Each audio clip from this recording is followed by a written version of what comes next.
Catherine, do you have any commissions for us today? Commissions, huh? Let me think. Oh, how about this? Please attend the Academia's Academic Symposium this afternoon and recite a love poem on stage. Wait, say what now? And if possible, please also use your camera to capture the reaction of the audience upon finishing the poem. Huh? What kind of commission is that? I see. It appears that you're not interested in this commission. In that case, please go to Port Armos and convince the Eremites there to spend some time volunteering at the local orphanage.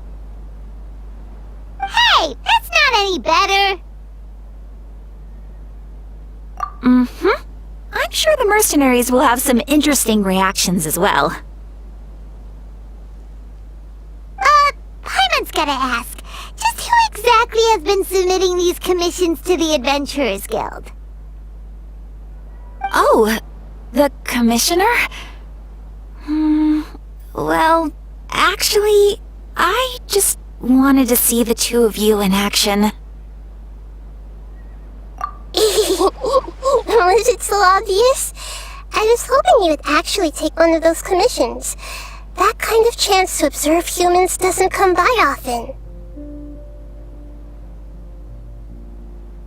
Ah, so it's Nahida. Paimon just knew Catherine wouldn't crack those kinds of jokes. When did you get into her head?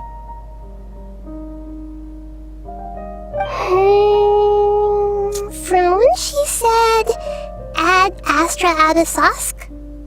So it's been you this whole time? Are you done resting up, Nahida? Yes.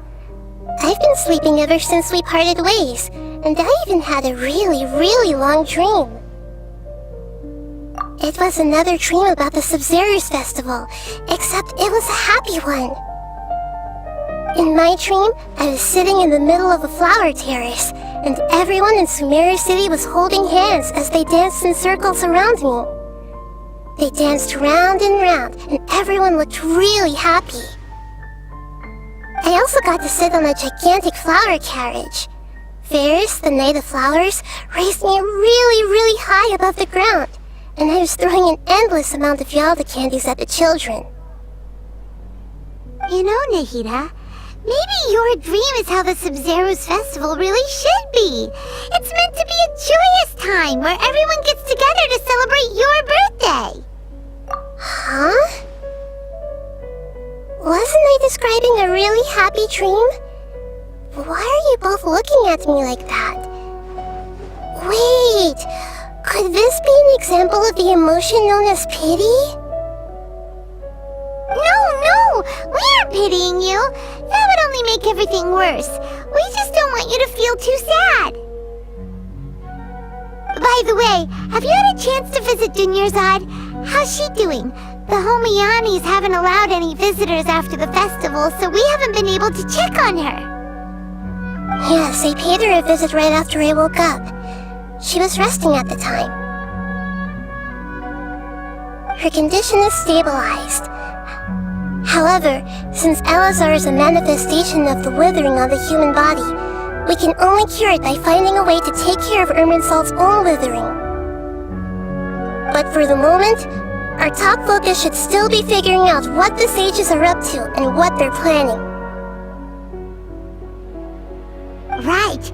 Who knows what'll happen if they manage to pull off another scheme like the Samsara of the Sub-Zero's festival. So our first priority should be investigating and putting a stop to the sages' activities.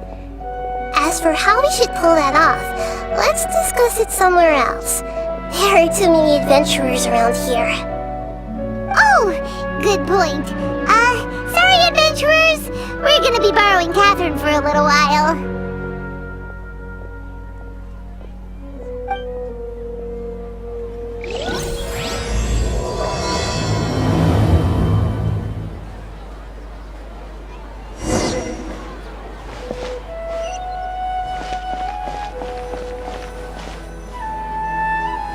let's continue our chat here. Okay, so do you have any ideas on how we can investigate the sages, Nahida? Actually, I've already done a little bit of work on that. But for now, I want to hear your thoughts.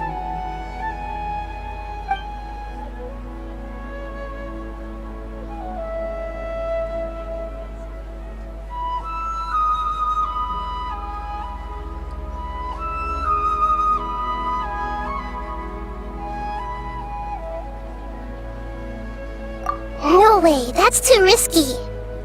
You mean it'd be too easy to get caught? No, it's not that. We shouldn't involve innocent students in this. A single mistake could completely ruin their lives. Doing that would be ignoring the safety of my people for my own selfish goals. How is that any different from what the sages are doing? That's a good point. Spoken like the god of Sumero. I've already tried that, but all the key members of the Academia, even the core 30 guards, intentionally avoid wearing their Akasha terminals. It seems that from the very beginning, they've been guarding against info leaks from the Akasha. Of course, it could also be because they're wary of me. Have you already caught the sage's attention? I'm guessing not yet. But distrusting me would make perfect sense if they've ever paid attention to the urban legends about me. In any case, I probably can't take over their minds directly.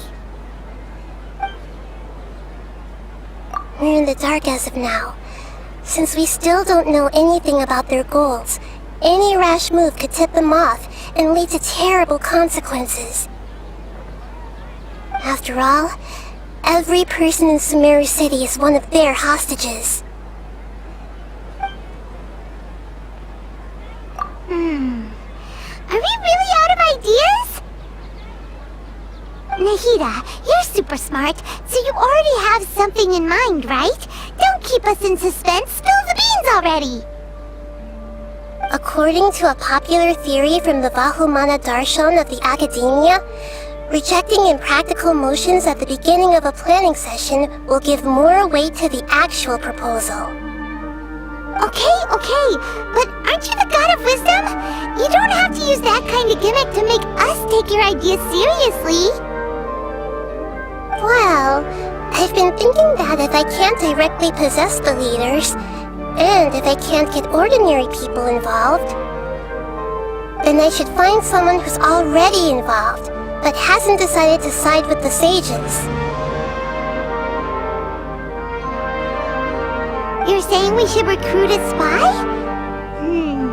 That does sound like it could work. Oh, before coming back, we met someone named Al-Haytham. He seems like he acts alone, and he likes doing stuff behind the Academia's back. They probably aren't in cahoots. Actually, I already have someone in mind. Do you still remember that female scholar named Setaria? Setaria. Paimon remembers now. Isn't she the one who's always trailing behind the Grand Sage of the Academia? We ran into her basically every time the Sub-Zero's festival repeated itself. You could even say we're old enemies by Paimon still remembers the smug and mean way she I've always liked observing all kinds of people. She was born in the desert and was hailed as their greatest genius. Her academic gifts allowed her special admission into the Academia, and also gave her the opportunity to serve as the sage's assistant. Oh, Paimon didn't know she was from the desert. She must be pretty special then. Paimon feels like most of the desert dwellers around the city are working as mercenaries. The name Setaria means star. When she lived in the desert, she shone like the brightest star in the night sky. Later on, she was chosen by the sun. The star was given a place in the daytime sky to complement the sun's dazzling light. Soon after, the star witnessed the sun scorching the earth, which brought forth many disasters.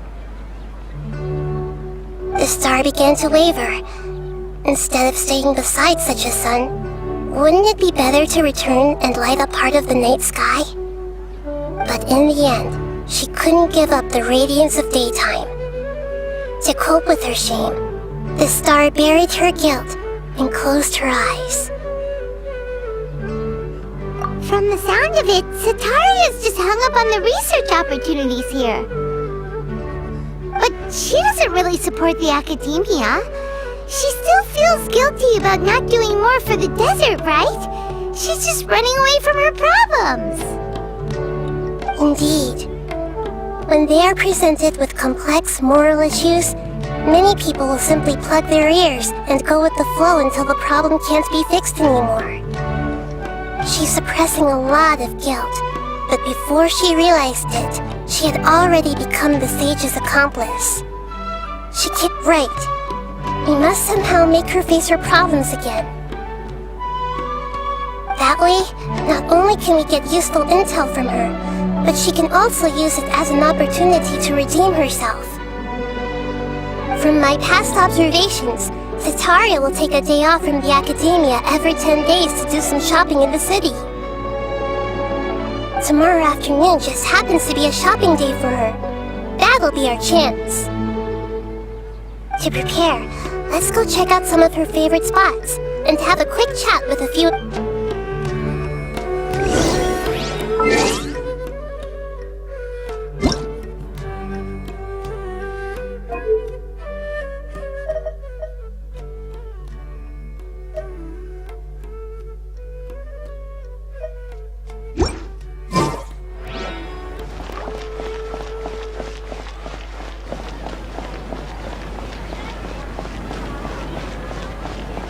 Don't you think my craftsmanship deserves a higher price? This should be Sataria's favorite fortune-telling spot. So should we ask the fortune teller about Sataria? No, I already have enough information on Sataria. The most important thing now is for you to pay attention to the vendor's talking style and key characteristics. Talking style and key characteristics? My poor lost lambs, have you become troubled over your fates? The divine voice of wisdom often echoes between mine ears. If thou be blessed today by the gods, I may be able to show you the way. Huh? Really? Nahida, you've been whispering things to her? Shh! My friend here has some doubts regarding her future. Can we get a fortune reading for her? Of course, of course. In that case...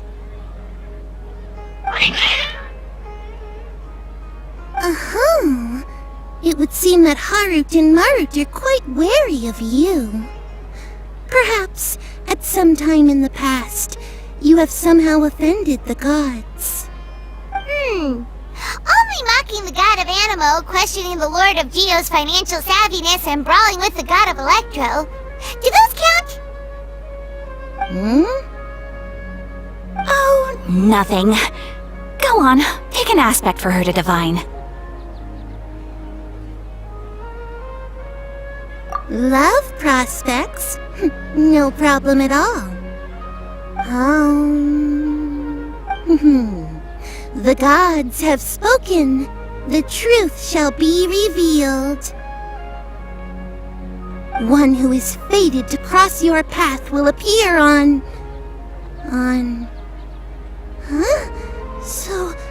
So many people will fall for you. How could that be? Harut, Marut, did you two spoil my divination? I've never read a fortune so absurd. Actually, Paimon thinks this is probably the most accurate fortune-telling you've ever done. I admit that the orientation of today's celestial matrix is, suboptimal. As such, there will be no charge. Is that so? Well, that can't be helped. If you were to bring some food offerings for Heart and Mart on your next visit, perhaps they could help you reverse the wheels of fate.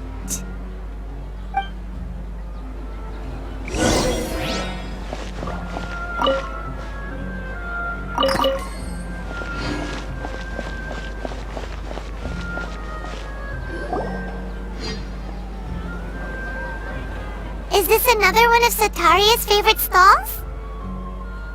Yep, it belongs to a king. His father helped Sataria a lot when she first moved to Sumeri City, so she still comes by whenever she has time.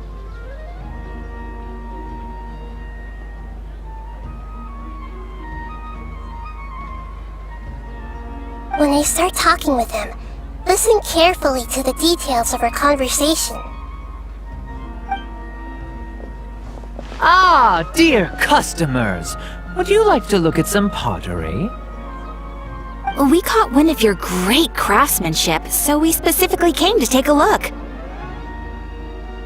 Oh, I recognize you. Aren't you Miss Catherine from the Adventurers Guild? Sounds like I'm in for some big business. Speaking of, where did you learn this trade? I suppose you could say it all started with my dad. He's a mason by trade, but I picked up an interest in clay while apprenticing for him. After that, I began making pottery by myself in secret, and I simply changed trades when my works turned out well. Although it's a pity that I'm no longer making much use of the knowledge provided to me by the Akasha.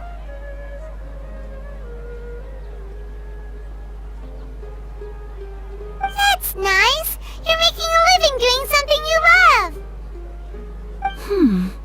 So is your father still working as a mason? Oh no, not anymore.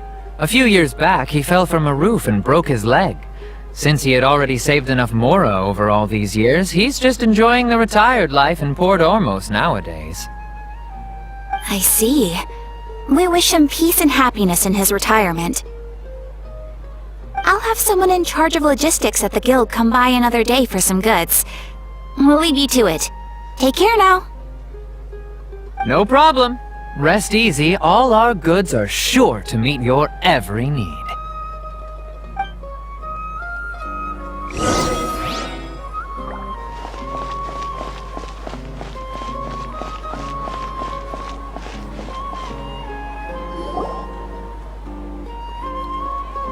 This should be our final stop. Sitaria's always thinking of this restaurant when she's working at the academia, so she always comes by whenever she's out in the city. Nahida, you've really thought of everything! It's my duty to protect Sumeri's citizens, after all. Hi there. I feel like I've seen you down by the docks before. Huh? Sorry, I don't quite remember. If I recall, you were having a discussion with someone about shipbuilding at the time. Ah, that's right! I've always been really interested in feats of marine engineering. After all, I grew up in Liyue Harbor and spent my entire childhood staring at the ships going in and out of the port. I came to Sumeru to study, but failed to make it into the academia due to my lack of talent. But I'm still discussing all kinds of problems with different scholars, and I'm continuing to study and perform research from the restaurant's basement. I'm sure I'll get into the academia after their next round of exams. What an admirable spirit for learning! Amazing! Sure, but you'll find hardworking people wherever you go. So this restaurant has a basement as well? Huh. First I've heard of it. That's right. It's not usually open to patrons. Most of the time, employees use it for breaks or to hold private events. I see. Yes, that makes sense. Well, good luck with your studies, Miss Chishan. Thank you so much. As long as I can make it into the academia as an official student, I'll be happy.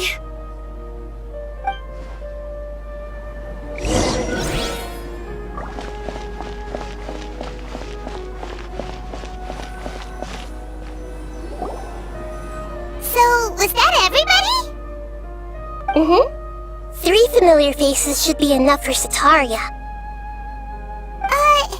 What's the point of all the information we've collected? Nahida, you still haven't told us how you're planning to make Sataria face her problems. Sataria is already used to avoiding her problems, so we must find a way to break through her usual sensibilities. I remember that you mentioned that the Eremites in Port Ormos are all making a fuss about the upcoming resurrection of the Scarlet King.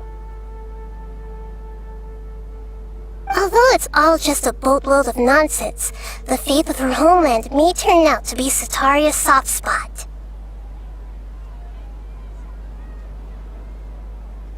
Oh, Paimon gets it now!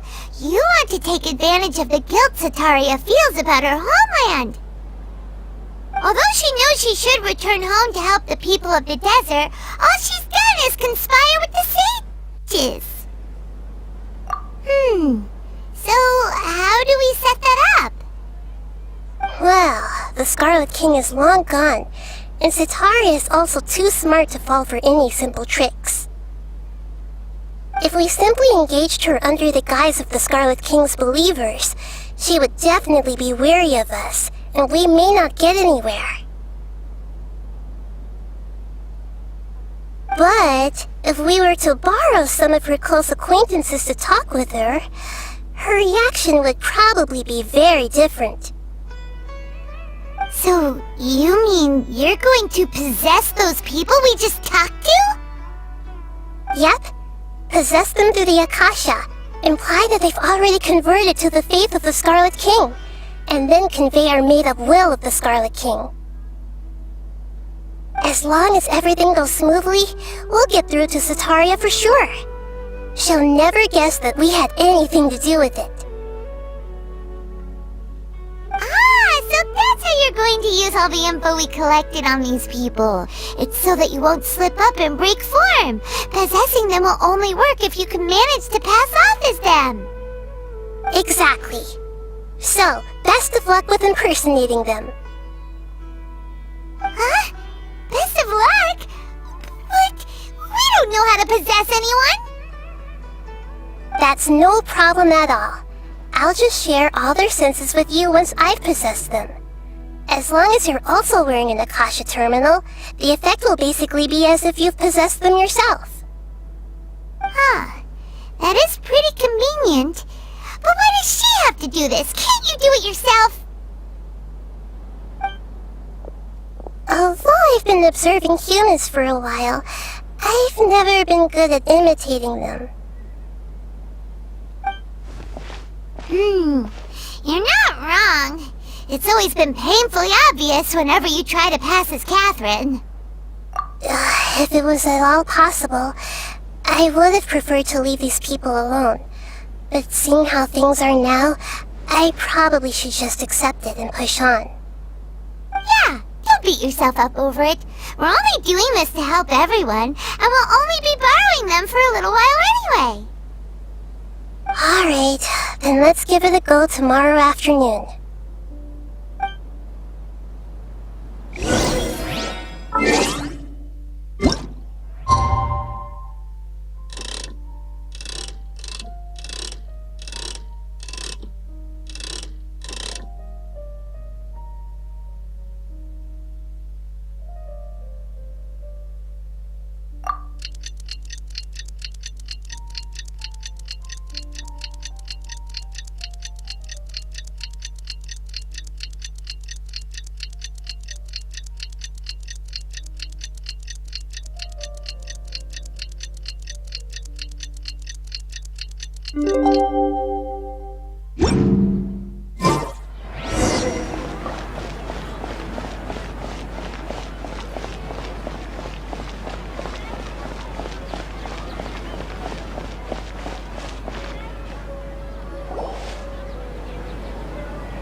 Here she comes! Sataria's here! Let's quietly follow her. Once she starts talking to her acquaintances, we'll find a safe spot to begin possessing them. As for how we'll sway her to our side, I'll leave that to you. I trust you'll know what to say. Paimon's starting to feel kinda nervous. Okay, let's go. Looks like they've already started talking. Let's find a hiding spot and get started.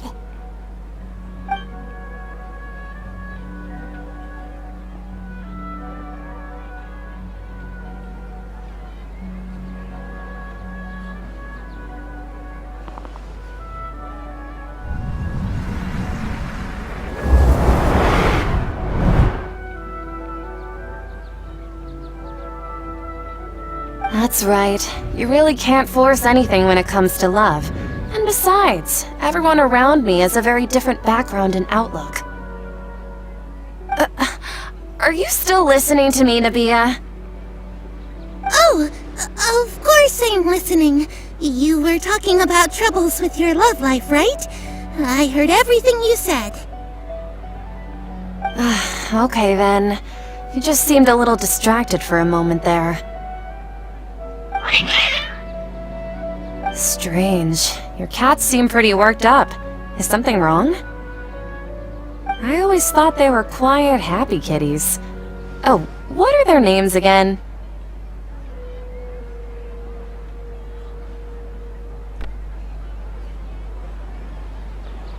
Ah, that's right. They are just little darlings, aren't they?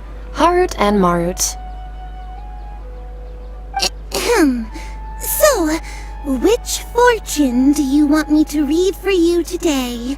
You must have come for another echo of the divine voice of wisdom.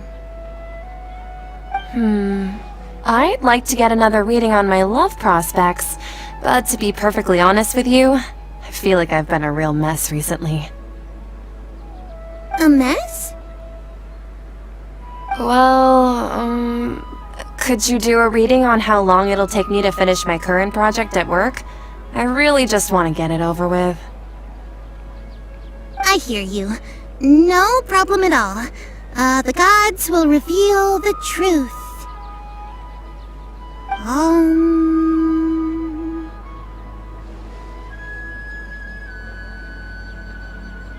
The gods are asking.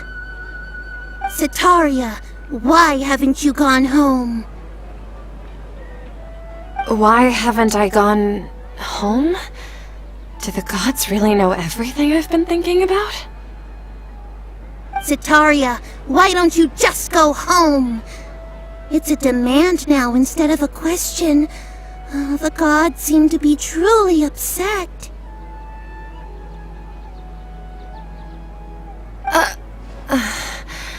I'm sorry. I know I failed the gods. Please pass on my most sincere apologies and ask for their divine forgiveness. And if I may ask, Nabia, is there a specific god who's speaking to you right now?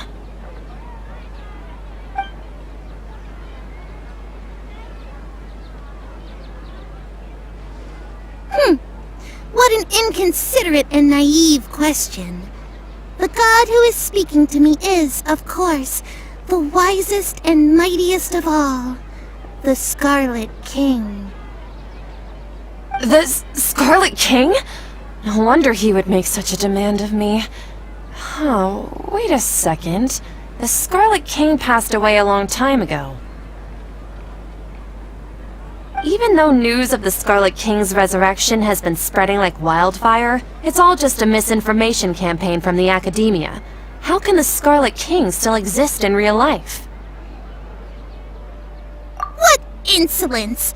I am the Scarlet King's most loyal believer. Do you wish to refute his voice of wisdom? Oh, no. As a child of the desert, I am only reveling in his power upon learning that his divine glory has touched even this city. I will think very carefully about his demand of me. I'm sorry. I must go now. Wait!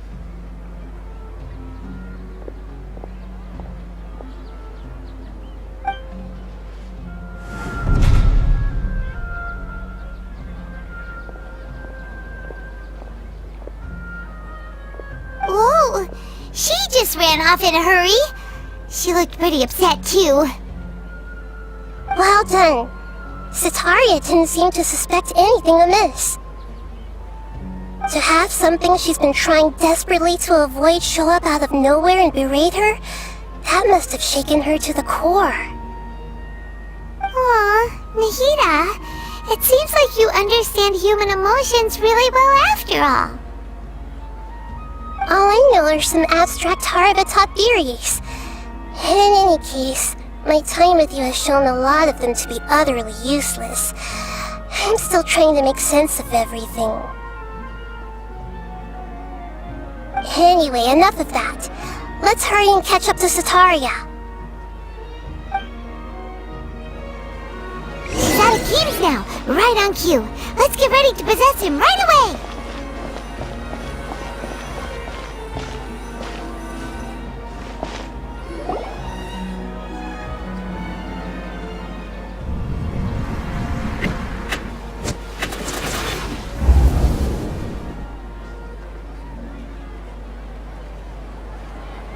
It's okay. I just got caught up in something.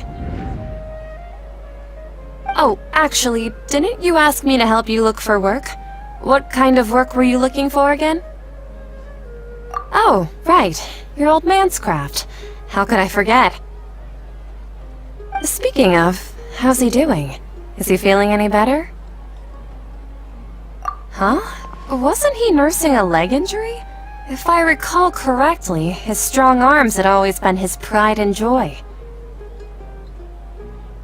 He sprained his arm a while back while trying to show off his strength. I thought you'd heard. Actually, while we're talking about him, is he still living in Port Ormos? Yeah, he's been retired there for a while. If you could find the time, please write him a letter.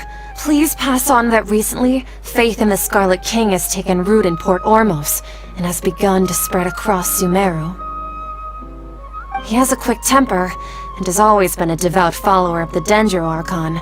I don't want him to get into a fight with those Scarlet King believers because of a difference in beliefs. Oh? So, who are you siding with in all of this? The Academia or the Scarlet King? I'm so jealous of you. You were born a child of the desert, yet you chose to betray the Scarlet King, and now you spend all your time with those crooks from the Academia. Akeem, you don't mean you've also become a believer of the Scarlet King? What's so strange about becoming a believer of the wise Scarlet King? In fact, aren't you the strange one? The one who still can't pick a side? Can't pick a side? Me? Whoa! Paimon had no idea you'd be so good at this! You really zeroed in on the issue and put it right in front of her.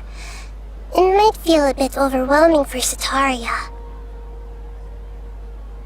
But once everything is over, I'll be sure to pay her a visit to her mind and explain everything. Anyway, let's keep going.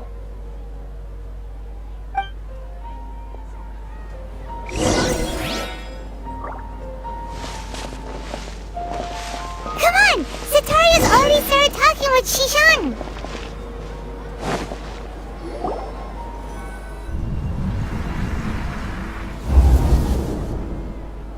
So, Shishan, have you noticed anything weird in the city lately? Like, as if someone was trying to preach to you about something? Oh, right. Speaking of strange things, I celebrated the Sub-Zerus festival so many times that I lost count. That was really weird. Wait, how could you be aware of that? That should be impossible. Nothing in the report indicated anything like that. Are you still failing to realize that the Academia's lowly tricks could never deceive all of Sumeru's citizens?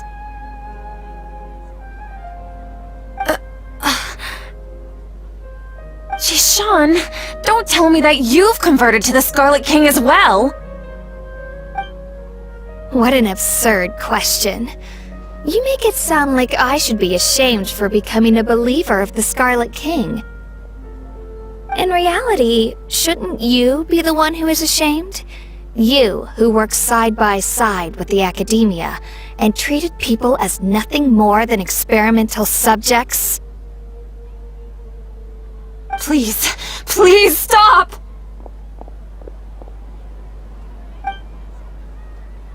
Even now, Satari is still trying to run from her problems. She can no longer justify everything to herself. Hey, she's trying to talk to the guards! What should we do? This is the most important part of all. Quick, get ready. Mercenary, you're a member of the Corps of 30, correct? Please help me pass a message to the Matra right away. The situation in the city is getting out of control. Please, try to remain calm, miss. Tell me what's happening in the city.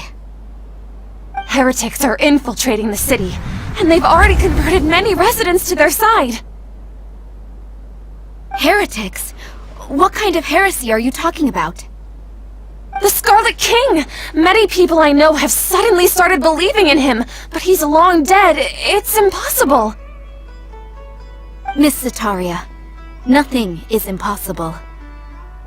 You know my name? The Scarlet King is immortal, and all who defy him will one day pay the price. You must face the truth, Sataria. You tread a treacherous path, and the longer you ignore it, the tighter the Academia's grasp on you will become, and the deeper you will be ensnared. Child of the Scarlet King, never forget that the desert that belongs to you lies elsewhere. What's so strange about becoming a believer of the wise Scarlet King? In fact, aren't you the strange one? The one who still can't pick a side? What an absurd question. You make it sound like I should be ashamed for becoming a believer of the Scarlet King. Sataria, why haven't you gone home?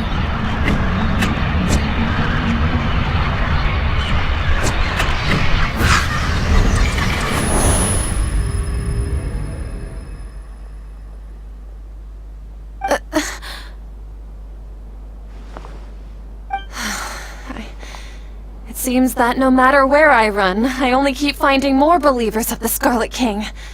I have to say, this is a familiar feeling. I've also been running from my guilt this whole time. Guilt over my part in the Sage's plans, and from ignoring the letters from the children of my homeland. But no matter how much I may try to ignore or get rid of it, my guilt always comes back. You won't necessarily lose your research opportunities by facing the truth.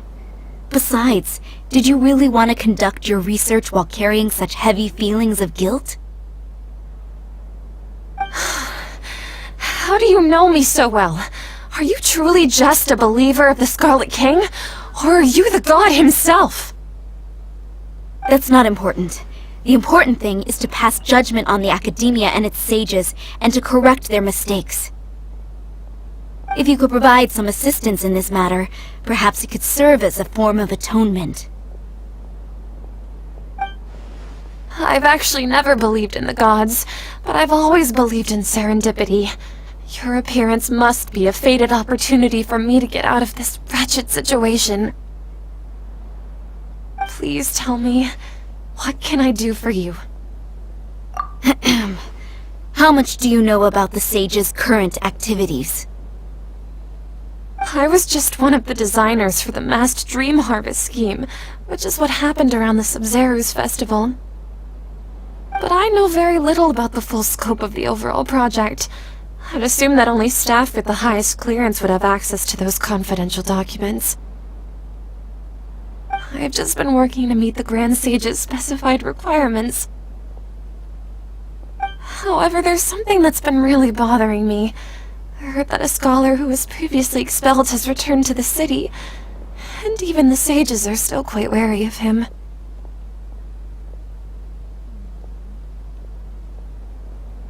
To fight against the Academia, we will need to figure out the nature and the purpose of their work. Is there a way for us to get access to the confidential documents you mentioned? It should be possible if we're willing to take some risks. After all, I'm an assistant to the Grand Sage, and I've been working on many tasks outside of the project. One thing, though, I won't be able to transfer the documents to you through the Akasha once I get my hands on them. The sages have always closely monitored all activities within the Akasha.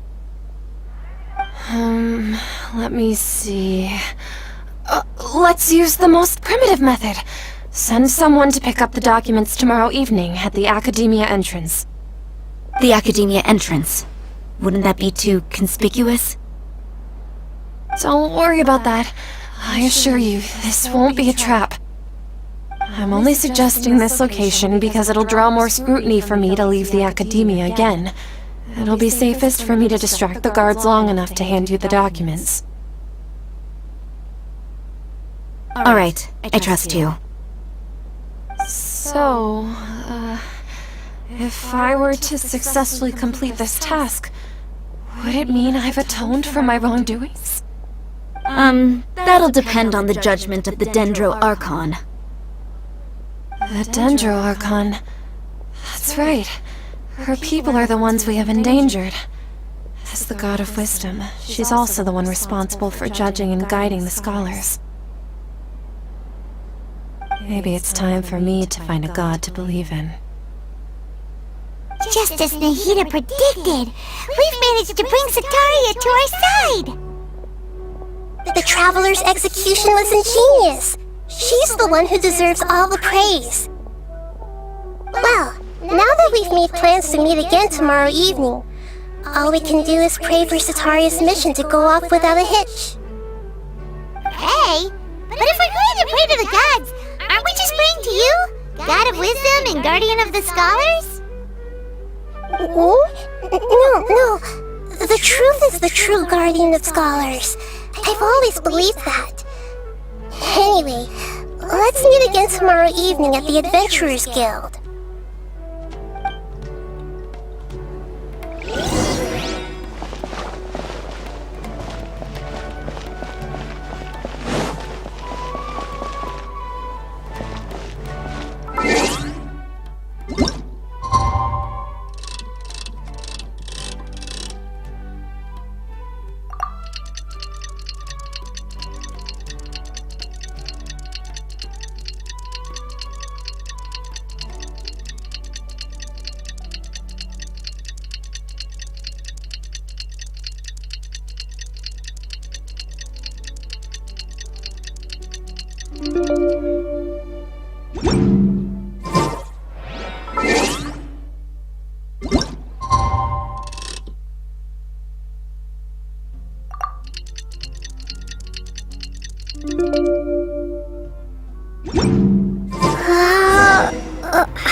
Catherine, right? That's right. I suppose I'm the other Catherine in your mind. Shh! We're on a secret mission tonight, so we need to protect Catherine's identity! Yep, Paimon's right. We cannot fully rule out the chance that the meetup tonight is just a trap. If something were to happen, my existence may be the only trump card we'll be able to play. After all, the Academia should still be unable to confirm the existence of my consciousness in the outside world. Yep, exactly! Just what Paimon was thinking. Anyway, enough about that. Let's just make sure to be on our guard. Off? What do you feel is off? It's the middle of the night. Of course it's quiet. You're not getting paranoid, are you? No, I think she's right. It really is a lot quieter than usual. If you look around, there seems to be fewer people on the streets. I'm not sure if this is the case for the entire city, though. Huh. Maybe it's just a coincidence. Maybe Sataria figured out a way to not only distract the guards, but also to get everyone to go to sleep early, just so we can exchange the documents in peace.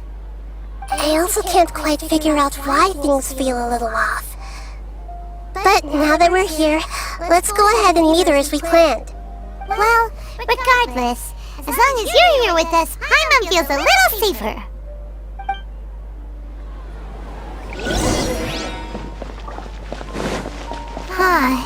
There really aren't many people out right now.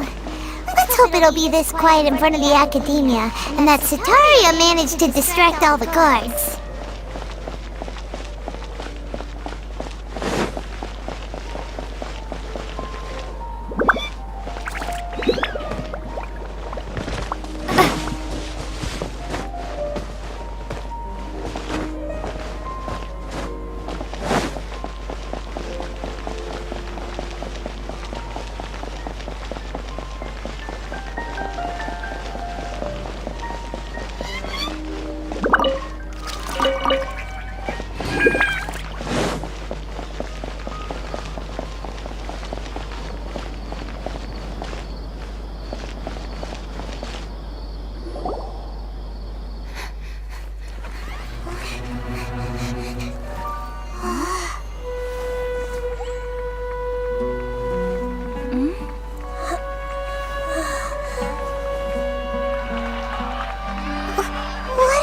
People doing here at this hour of the night?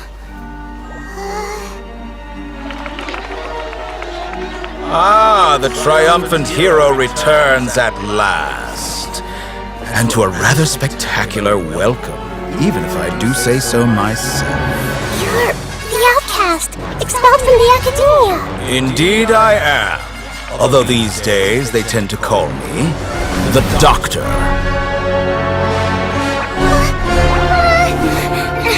If you're looking for your researcher friend, she has already been taken into confinement. With some basic caution, she could have discovered the listening device on her person. Clearly, she lacks the degree of rigor expected of a true scholar.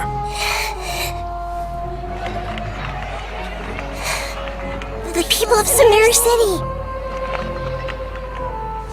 What have you done to them? I simply made some minor adjustments to their Akasha terminals. Now they can deposit information directly into the subconscious. As you can see, all these lovely people now believe this traveler is a hero who has just saved the world. My experiment is a success. And now it seems they can no longer hold back their sheer adoration. No, what should we do? These are all just regular people. Leave now. You need to get out of here. What? That guy's a Fatui Harbinger! We can't just leave you here! Nor can I abandon the people of Sumero!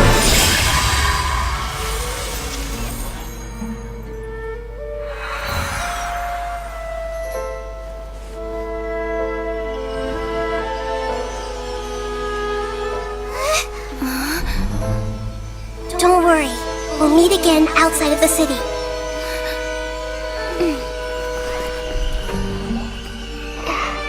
I see. You appear to have overridden their mental faculties with your own consciousness. To possess such a powerful mind, you must be the god of wisdom.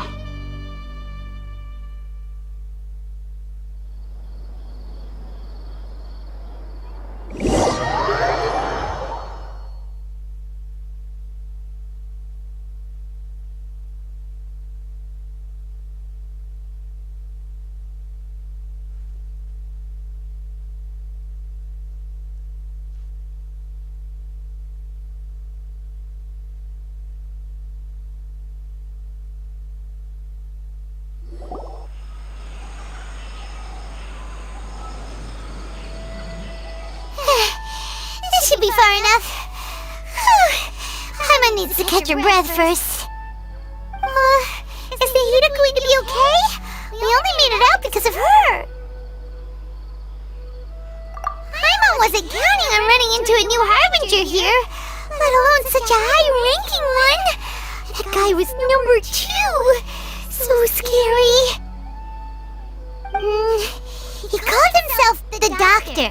Remember, Tainari told us about him. Sataria did say that someone who once got expelled from the Academia came back recently.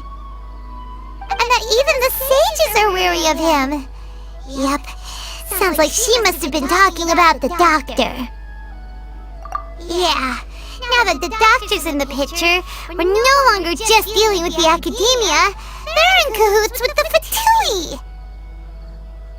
But what are the Fatui after this time? Another Gnosis? Yeah, things would be a lot easier with Nahita's help. Nahita said we'll meet again outside of the city. But we can't just keep waiting around, right? You mean... Oh, right! Wasn't he invited by the sages to work on some project when we were staying with him in the Vidia Forest? That has to be the same project! Even though he turned it down at the time, he must still know something. There's no time to lose. Let's go to Gandharvaville.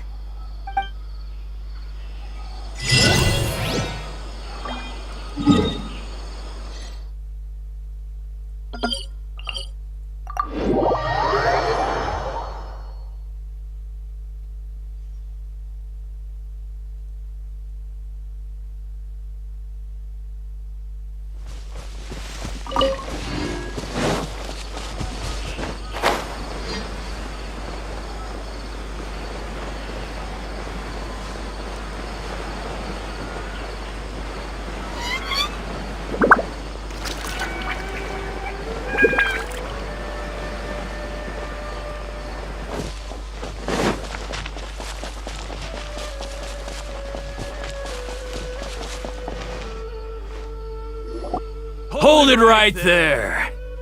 A blonde-haired traveler and a floating fairy. We've got you, all right. Take a look around. You've fallen right in... Are you mercenaries from the Corps of 30? Did you come here to arrest us? Corps of 30? We're nothing like those government lapdogs who don't even... We are an elite brigade that commands the highest commission rate in all of Sumeru. We're here on the orders of a client known only as... The outcast? An outcast from the Academia? But why wouldn't the Doctor just send the Fatui after us? Still wasting time on idle chit-chat. We'll shut you up soon enough. Get them! You're up, Traveler!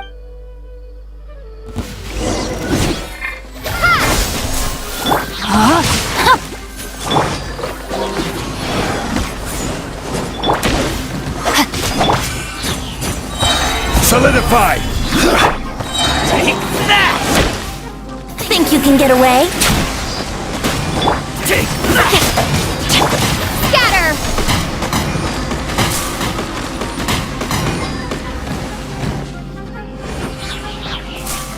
Propagate! New punching bag. Yahoo! Wouldn't gliding be faster? Stabilize! Let me weave you. Here we go. Take that! Time for takeoff. Where do you think you're going? Let's play. Yeah. Yahoo! It isn't over yet! Here comes reinforcements! You can get away? I will have order. Gather! Scatter! Yahoo! That was pretty rough. Is that what elite mercenaries are like? Yeah, looks like we'll have to keep our guards up. But this doctor guy seems like a pretty tough opponent. He knew exactly where to set up an ambush. Did he predict that we would try to find Tainari? Going up against smart people is tough. Anyway, let's keep going.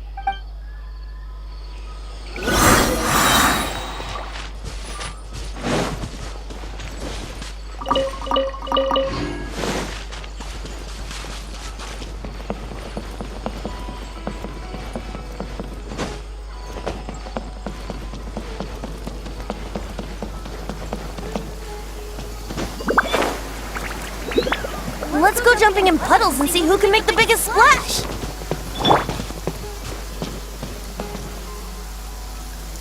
Oh, it's the Traveler and Paimon. What are you two doing back here? Chloe! It's nice to see you again! Are you doing alright? To be honest, I'm not doing too well. My Elazar has been progressing at a faster rate lately. I'm finding it harder to complete more intricate tasks. As a result, Master Tighnari is taking me off the patrol schedule.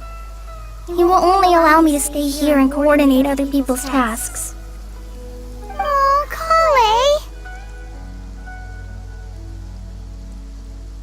Speaking of Tighnari, did he go off on patrol? We're here to talk to him! Oh, Master Tighnari? You just left the Avidia Forest a little while ago. He left? But isn't Tighnari always saying that he never wants to leave the Avidia Forest? He even turned down the Sage's invitation! I thought it was weird too. Master Tighnari always prioritizes his work as a forest watcher above everything. He almost never leaves his post. No, I only found out that he left through a message he left behind. He also made sure to delegate all his tasks using a schedule. To leave in such a hurry? I'd guess he had something urgent to take care of. Master Tighnari originally studied in the Amorta Darshan of the Academia, and Partis Di is something like the Amorta's research base. Many rare shrubs and grasses have been planted there for research. I know that before he became a forest watcher, Master Tighnari once spent a long time conducting research at Partis Di. A research base, huh? Gotta wonder what kind of research Tighnari just decided to work on all of a sudden.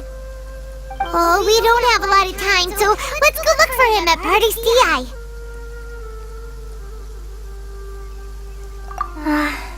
Don't worry, I'm fine. I'm used to living with Elazar by now. If you run into Master Tighnari, please send him my regards. Got it. Will do. See you later. I had already made up my mind, to be honest with you, so I didn't try to hide my current condition.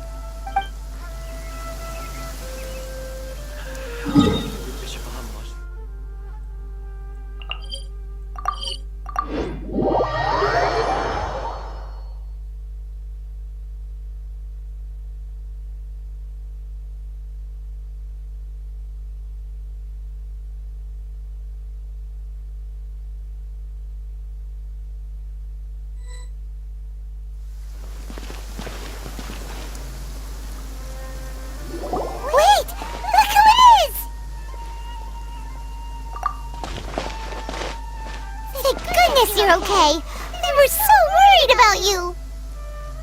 Hey, this was supposed to be a touching reunion, but you're ruining the moment. Actually, it's very smart of the Traveler to be wary of me right now. After all, the Doctor has shown that his technology can apparently even control human minds.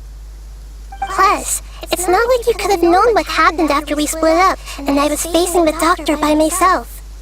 Even a pool of stagnant water after a torrential storm can occasionally pass as a patch of sky. Feels like only the real Nahida could come up with such an obscure analogy. Huh? But I wasn't trying to win your trust or anything. All I wanted was to clarify my point. Well, we understand that point now.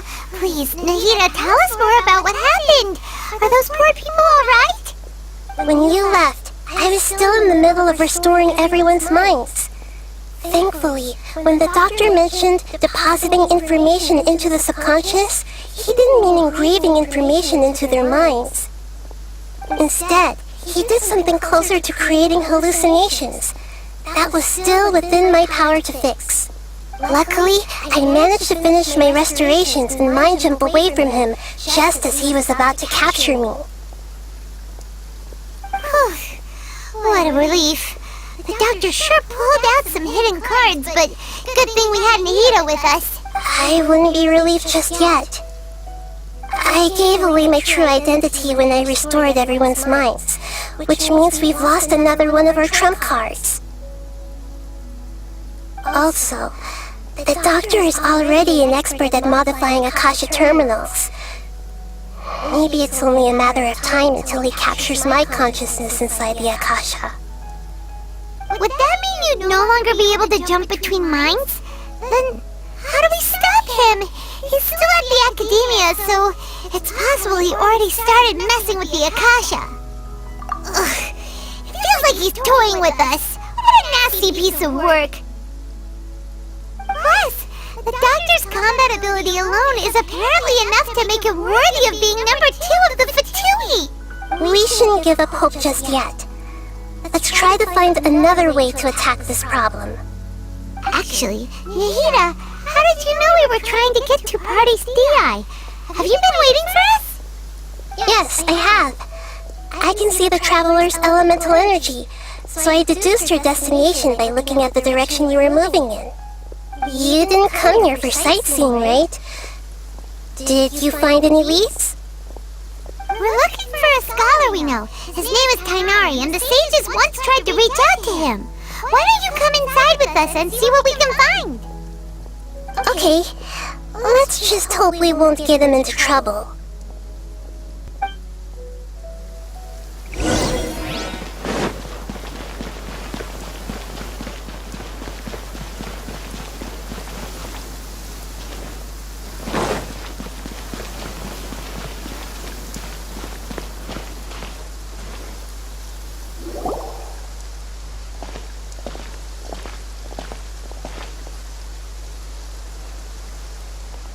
Traveler?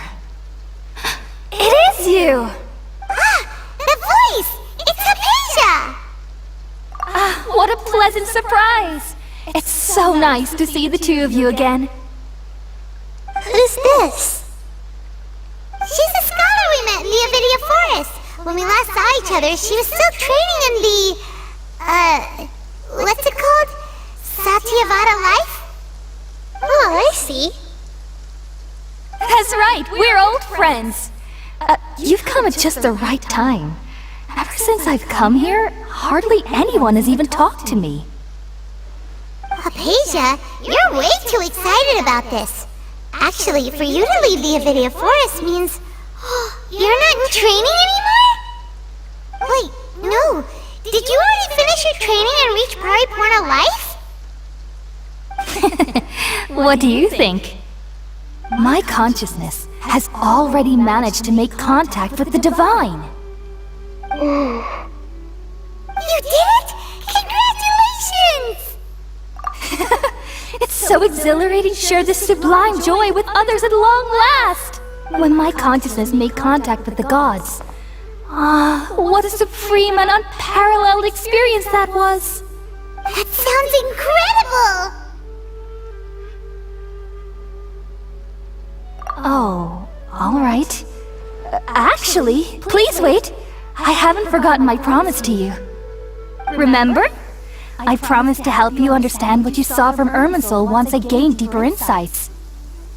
My current self has not only gained true insight, but I can even help you establish a direct connection to the consciousness of the divine. You can do that?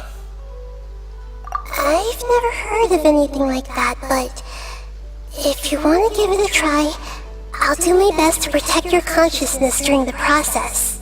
Hold on. I brought some spirit borneal with me. This is still a crucial part of the ceremony. We're using that incense again? All right now. Hold my hand. I'll help you establish a pathway to connect your consciousness. Okay. Ready?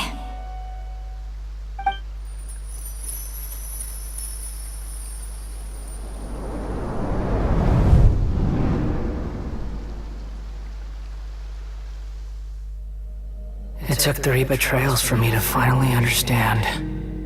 The world is just an elaborate tapestry of lies. My fury will never be quelled. The first to betray me was a god. My creator. My mother.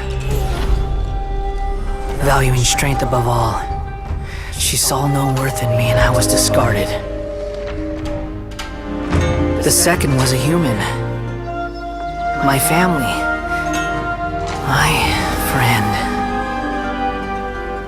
Consumed by fear, he saw me as an abomination. The third was one exactly like me. A hope for the future.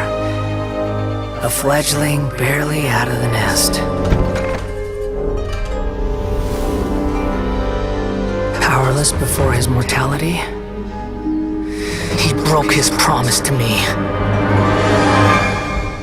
Humans, they can't be trusted. And the gods fill me with pure loathing. So I said good riddance. I denounced the world and laughed in its face. My chest will never again be defiled by worldly filth.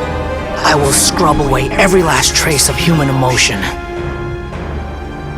Then it will be empty, a blank slate, and ready to receive a supreme gnosis, brimming with pure divinity.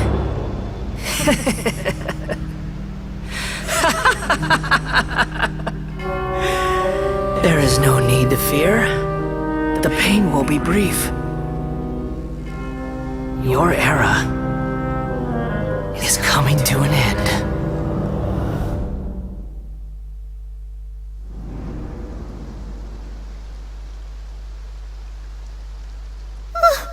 What was that? Did we actually just see the Baladier's memories? Everything matches what we know about him. But how is he connected to the divine consciousness that Hypatia was talking about? You saw it, right? You felt it, right? Such a majestic god! Such a noble will! Such sublime emotion! Alas, shame. If only that which beats within my chest wasn't a filthy mortal heart. Oh, great and merciful God, please grant me forgiveness and salvation. Do you understand now?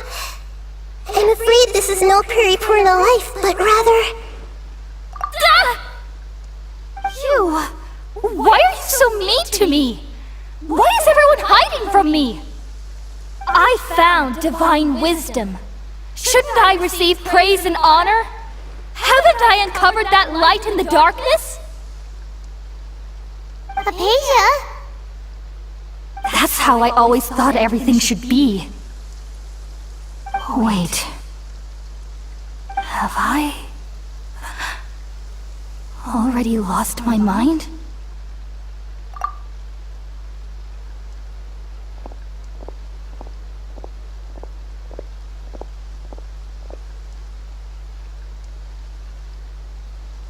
Wait, something isn't right.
different.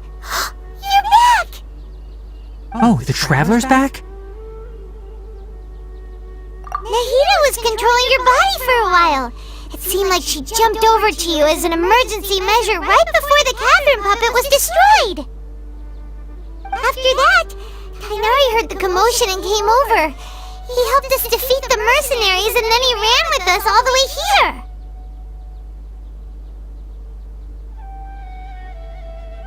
What? You swapped places? You mean your consciousness also went into Nahida's body?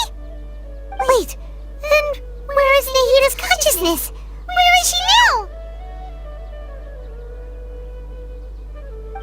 I never imagined that an individual's consciousness could be transferred around like this. Had I not seen it with my own eyes, I would have never believed it. I don't think this can be achieved with current human technology. Also, while we were running, the consciousness in your body told me to pass on a message. She said, "The doctor has found a way to trap my consciousness, so I can't journey with you anymore. But even in a moonless night, a shower of starlight can still drown out illusions and lies." Oh no! Nahida's trapped in the sanctuary of Surasthana for good this time! Was that message all she left for us? It's pretty vague.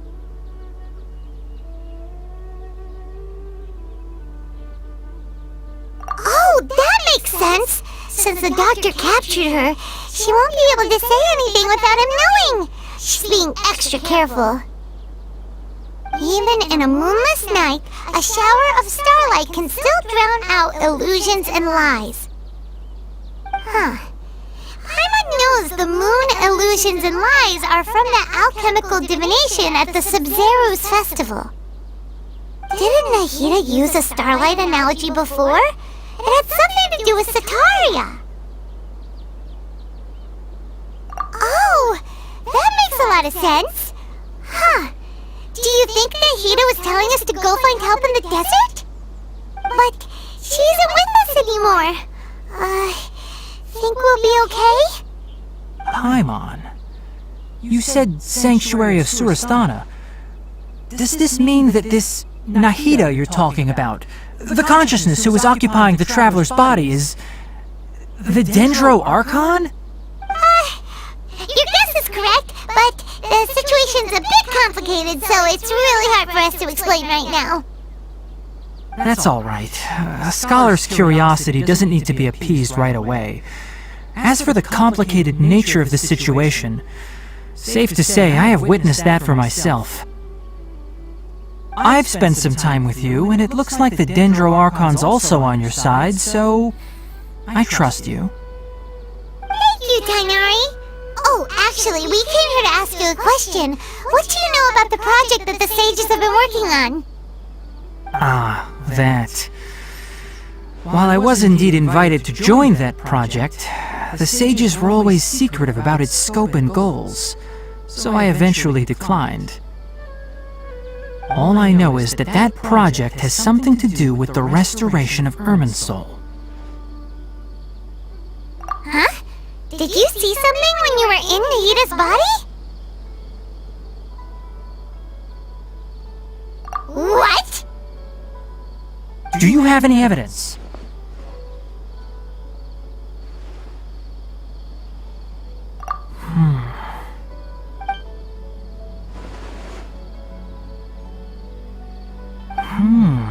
So that's what happened. That explains why Hypatia's symptoms were different from those of the other scholars who went mad. It's because she made contact with the consciousness of a new god who is still in the process of being born.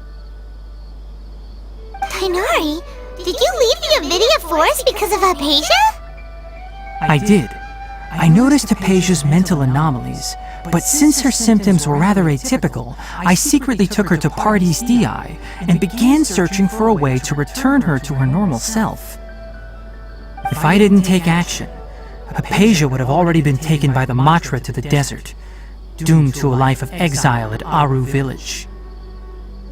Now that you mention it, I knew the Academia has never thought particularly highly of Lesser Lord Kusanali, but I still didn't expect them to do something as arrogant as creating a new god. Looks like I made the right decision by not accepting their invitation. The Doctor and the Balladeer. We have 2 Fatui Harbingers in Sumeru.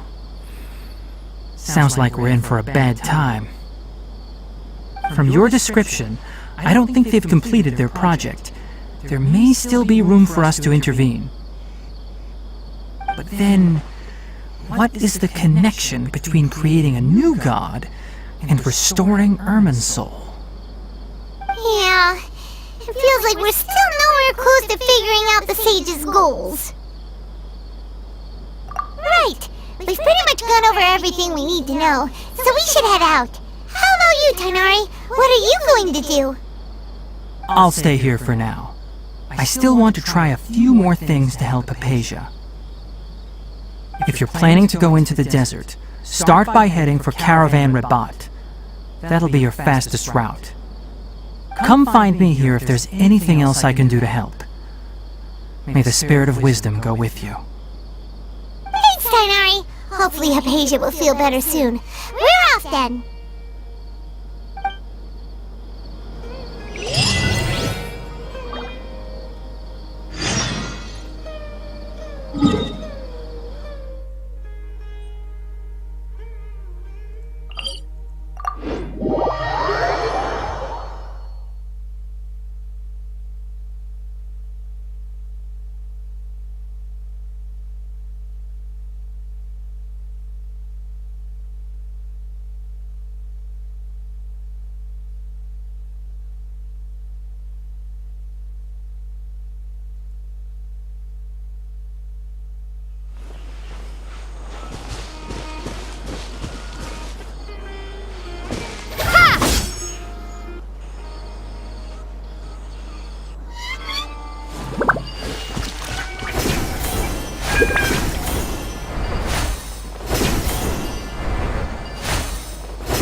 Because things are so, ergo they are such.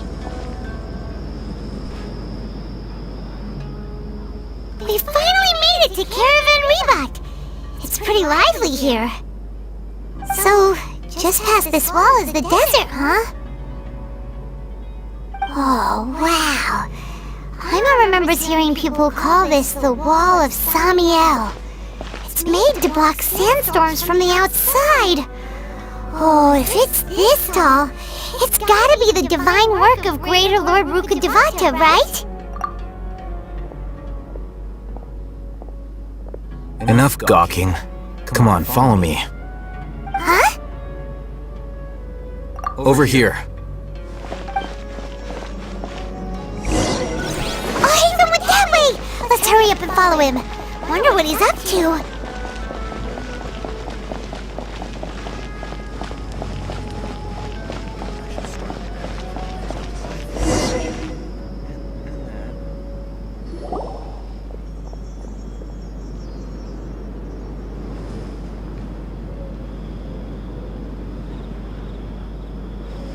What the? Where did she go? How did we lose them? They were just here a second ago. More Eremite mercenaries? Who are they working for this time? Anyway, Traveler, it seems like we were being followed again. You were too careless. You should have noticed those hopeless amateurs trailing you a long time ago.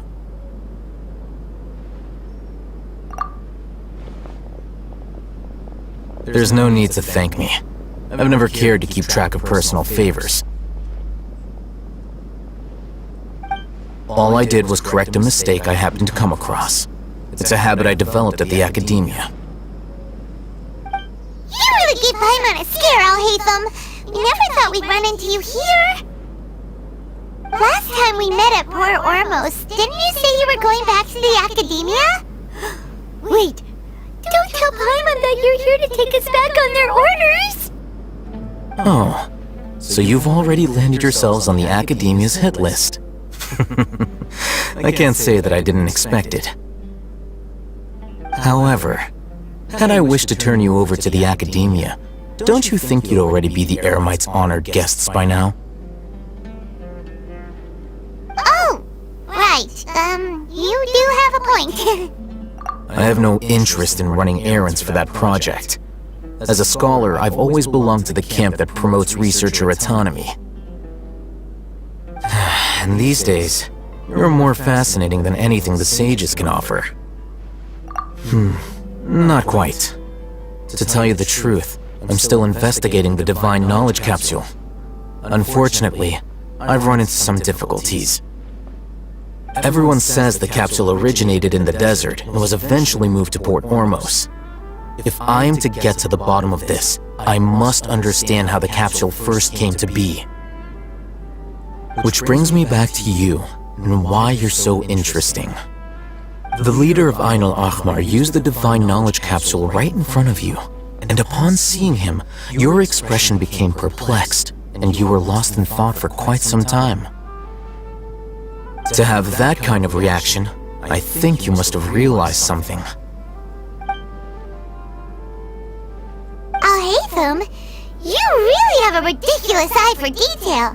What kind of person even notices or remembers stuff like that? So that's your answer. Well, I do work for the Academia after all. So considering that, it is indeed wise to keep your cards close to your chest. But that does prove you do have some undisclosed information about the Divine Knowledge Capsule. Am I right? No matter. Rather than simply learning the answers from you, I'd still prefer to investigate on my own. That's right! We have the same plan as you! But we don't really have any concrete goals at the moment. Then I'd suggest starting with Aru Village. It's the largest settlement in the desert, so it'll probably have more resources and intel than anywhere else. Well, It's always better to travel with someone you know. Let's go!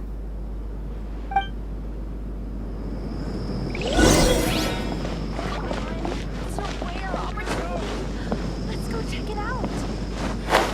Really wouldn't recommend going there.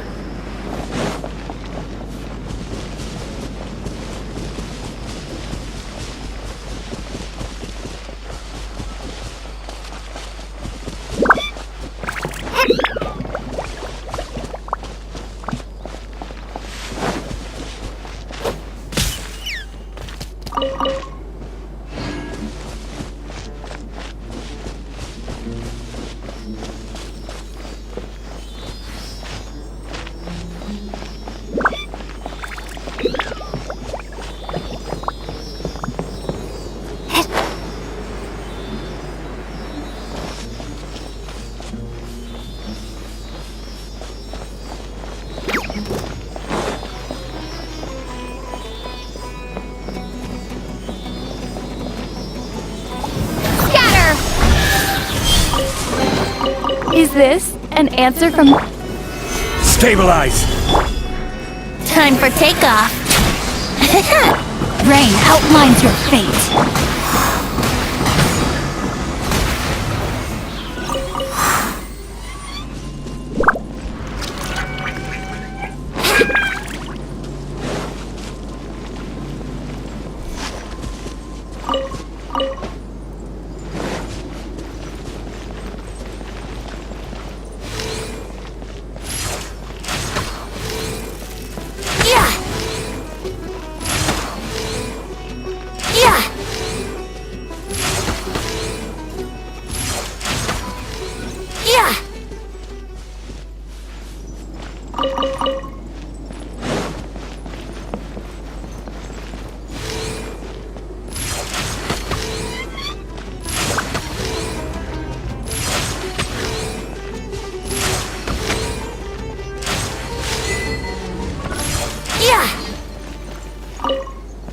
gliding be faster?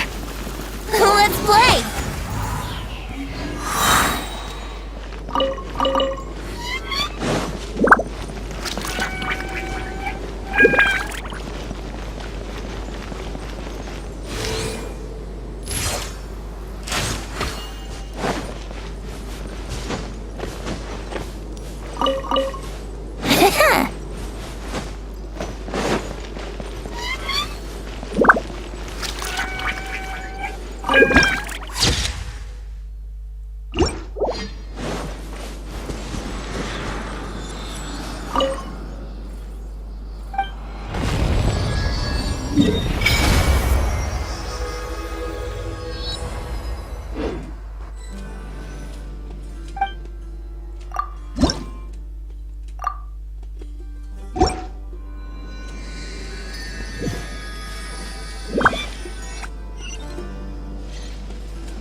Before us lies Aru Village, the safe haven of the desert folk. Whoa, this landscape is really something else. What a cool place! Let's go check it out!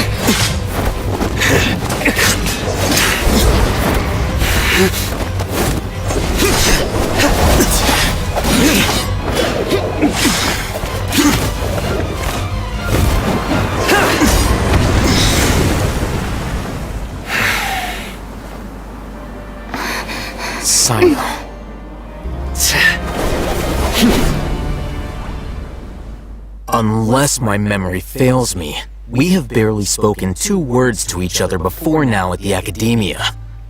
Would you care to enlighten me as to when and how I invited the General Mahamatra's wrath? Hatham, do not think you can escape my judgment just because you managed to escape my attack. Judgment? So that's how you'd characterize your actions here, is it? Or would elimination perhaps be a more accurate description? Had I used my full strength, not even this traveler would have been able to stop me. Though styled like an assassination, I sought only to ensure that my target would be unable to flee or resist. Standard practice for the Matra, as well you know. Seemed to me more like your own personal touch. Who is that, Al-Hatham? Did you call him General Mahamatra? Yes. General Mahamatra Sino, head of all the Matra at the Academia. He's a formidable hunter, and the ultimate nightmare for any who have committed academic crimes. You seem to have placed a lot of trust in Al-Hatham, to the point of blocking an attack for him. If I were you, I'd never choose to side with him. I wouldn't believe a single word that comes out of his mouth.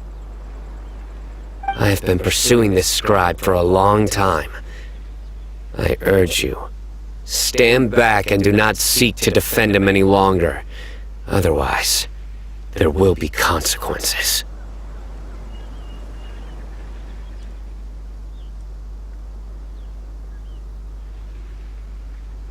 Has Al-Hatham done something wrong? Hyman doesn't think he's as bad as you've made him out to be. I won't waste my breath explaining things. Al-Hatham, I saw it during our fight. Take it out. The divine knowledge capsule you're hiding on your person. Unless you want me to retrieve it for myself. Very perceptive of you. Nothing escapes a Matra's senses. Wait, the divine knowledge capsule? Didn't it fall into the Matra's hands in Port Ormos? No wonder you speak with such confidence, Sino. But I must admit, I'm very curious. What does this capsule mean to you? And why, as General Mahamatra of the Academia, are you all alone in the desert? As far as I'm aware, the other Matra have been speculating about your disappearance. Have you been given a mission that's, let's say, morally dubious? If I was the real target of your mission, what was stopping you from simply using your authority and resources to judge me within the walls of the Academia? I should have known you'd be difficult to deal with. You two? Ugh! What should we do, Traveler? Paimon feels like we can't trust either of them! Ahem. Well, look at you two, acting all tough and self-righteous over there. Wait, Dia?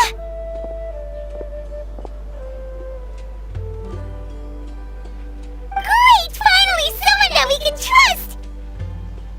You gotta help us out here, otherwise these two are gonna start fighting again! Yeah, sure looks that way. Two giants from the Academia duking it out once and for all. Not something you get to see every day, that's for sure.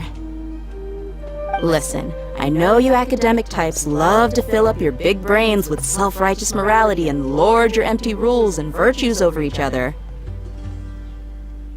But how dare you bring your petty disputes into the safe haven of Aru Village? It seems like someone's gonna have to beat some sense into your thick skulls until you finally learn to respect these grounds.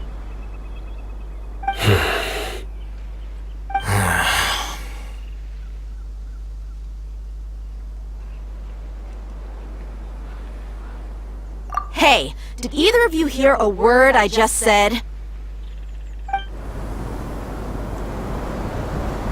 Whoa, what's going on?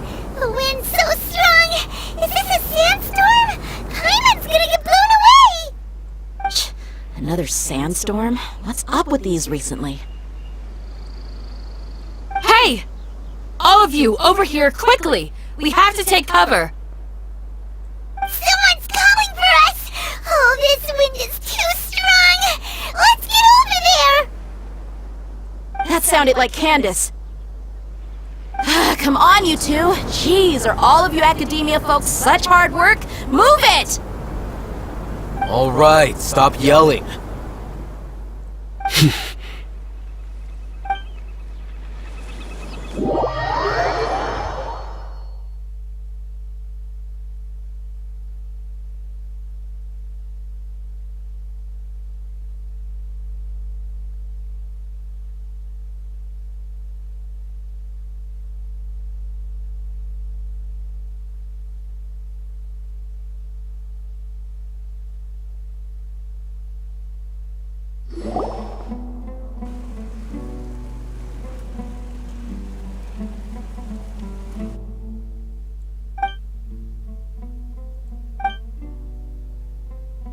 Well, this is pretty awkward. Hey, wanna play sardines with 3 people who wanna tear each other limb from limb? Sure, why not? Sounds fun. The air is so thick and heavy. Paimon can hardly keep floating anymore. My sincere apologies, everyone. This is the home of our village chief. I will have to ask you to make do with this small room until the sandstorm dies down. Please, let me introduce myself. I am Candace, protector of Aru Village. Our savior has come at last!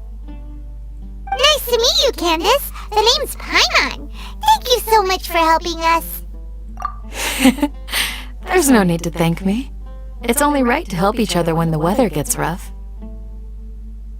Wow, she's so gentle and caring, like a nice older sister.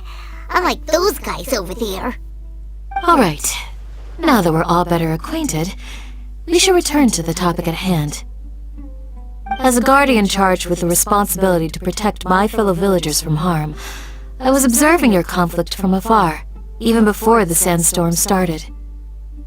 And now that you have set foot within Aru Village itself, It is all the more my responsibility to make absolutely sure that you pose no threat whatsoever to us. So please, have an honest and sincere conversation with one another, and put your hostile feelings to rest. If anyone dares to start anything again while they are under this roof, I will not hesitate to send them out for some quality time with the creatures of the sandstorm. Oh, on second thought, Paimon may have misjudged Candace's character. And that goes for you too, Miss Dia. Do I make myself clear? Alright, we got it, Candace. That's what I like to hear. So, which of you will begin? I was supposed to be a mediator, but I might have gotten a little too involved just now. Anyway, one of those two should probably start talking. Wait, that was you trying to be a mediator? I have nothing to hide, so there's no shame in explaining myself. While Al-Haytham wasn't wrong about the other Matra not knowing my whereabouts, it's not because I've been assigned a morally dubious mission. Rather, I've chosen to exile myself. Huh? Exile yourself? A little while ago, I discovered that there was data missing in the Academia's project planning and development files. What little they did report clearly did not match the project's actual progress. As General Mahamatra, I had the responsibility and authority to request an audit. However, to my surprise, the person responsible for the erroneous data was none other than Grand Sage Azar himself. I tried to investigate the issue myself before submitting a formal audit request, but I soon found that all leads and potential pieces of incriminating evidence were carefully concealed from me. I began to realize that they were cautious of me from the very beginning. Unsurprisingly, the Grand Sage rejected my audit request as soon as the submission reached his desk. He even said to me, "The power of the General Mahamatra is granted by the sages. You have no right to judge us." So they really are up to no good. I realized then that to the Grand Sage, the Matra are nothing more than tools for the sages to assert and maintain their control over knowledge. The vows that we took, the principles that we strive to uphold, they are meaningless to the Academia of today. I believed it would be wise to flee the Academia before the sages had a chance to take action against me. This way, they can no longer see nor predict my actions. I will never give up on this investigation.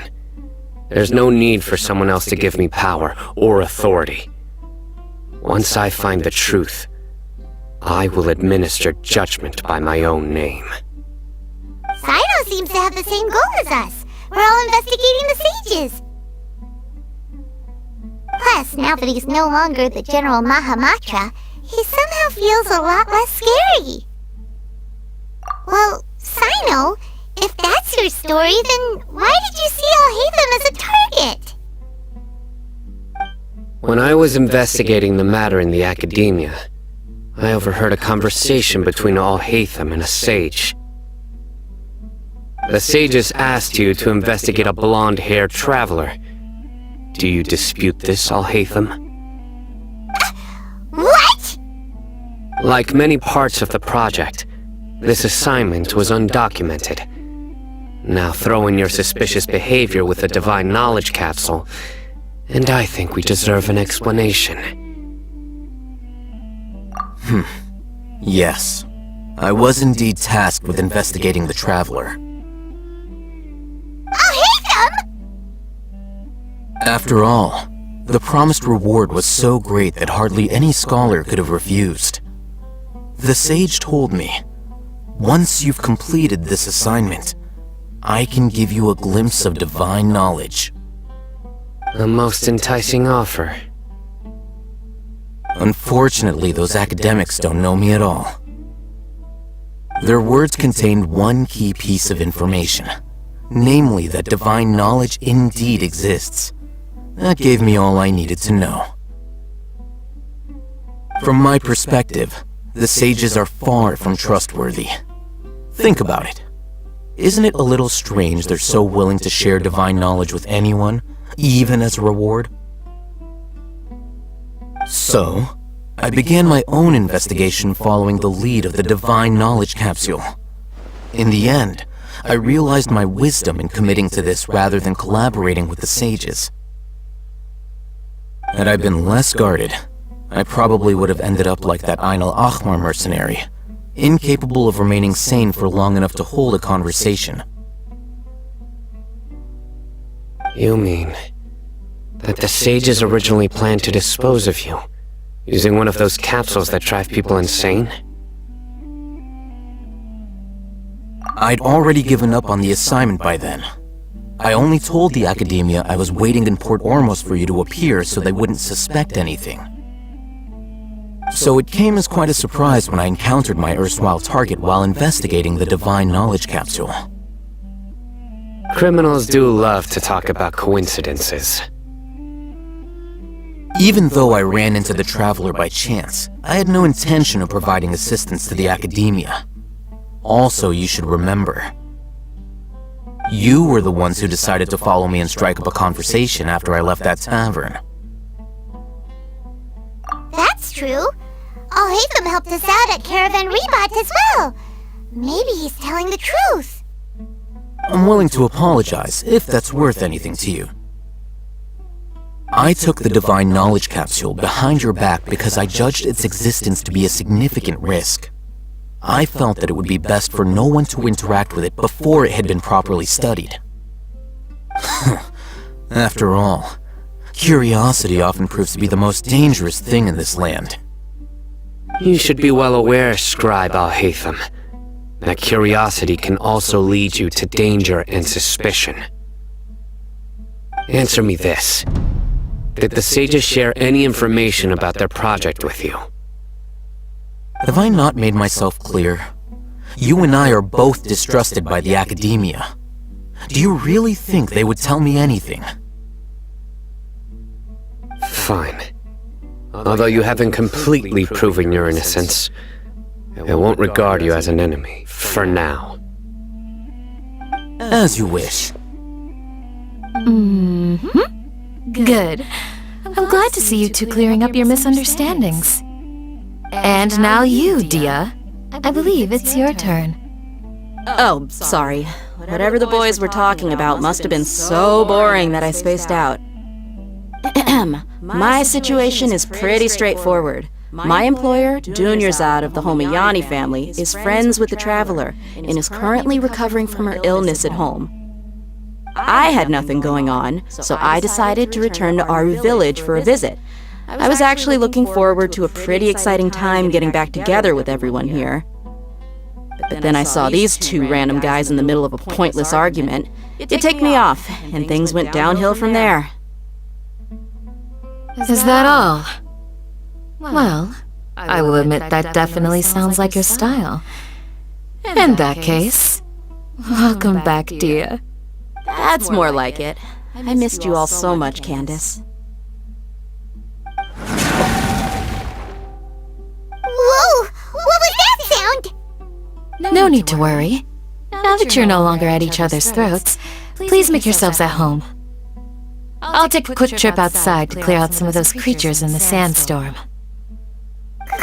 Creatures? In the sandstorm? Are you sure you don't want some backup? Fighting in a sandstorm is not for the faint-hearted. Anyone without extensive training in these conditions is at a disadvantage. You needn't worry. Yeah, just leave him to Candace. Don't worry, she's as tough as they come.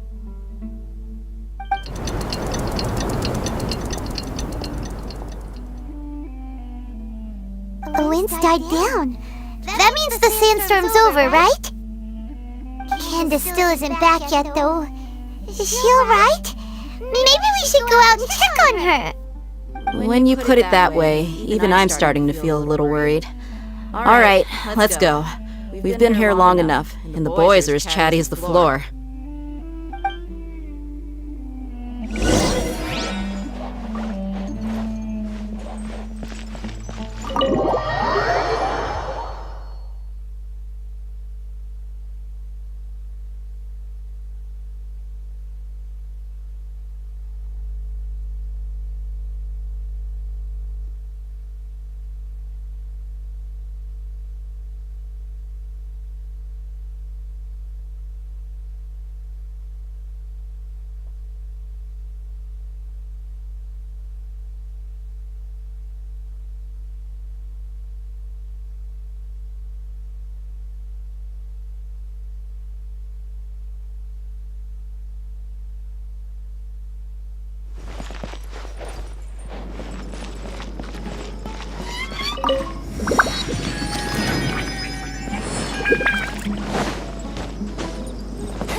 Candace, you're still fighting? You've been out here... Yes. They just keep coming in waves. I've lost count of how many I've defeated. Before I realized it, even the sandstorm had stopped. Here comes another wave! Leave this round to us. I got interrupted earlier, but now I have something to take my anger out on. It's been quite a while since I've seen the Flame Mane in action. I'll leave these to you then. I'll be sure to put on a good show. Let's go! Think you can get away? Gather! Spring forth!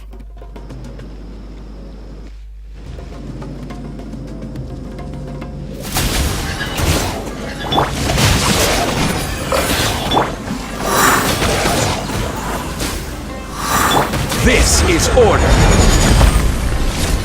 Solidify! Rain Cutter! Here we go! Time for takeoff! Yeah! Yeah!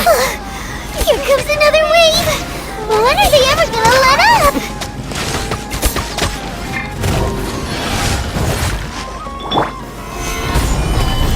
No, my sword! Time to act. Let's play! Propagate! Stabilize!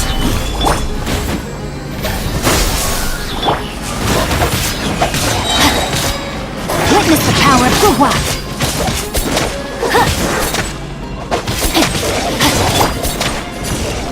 Think you can get away?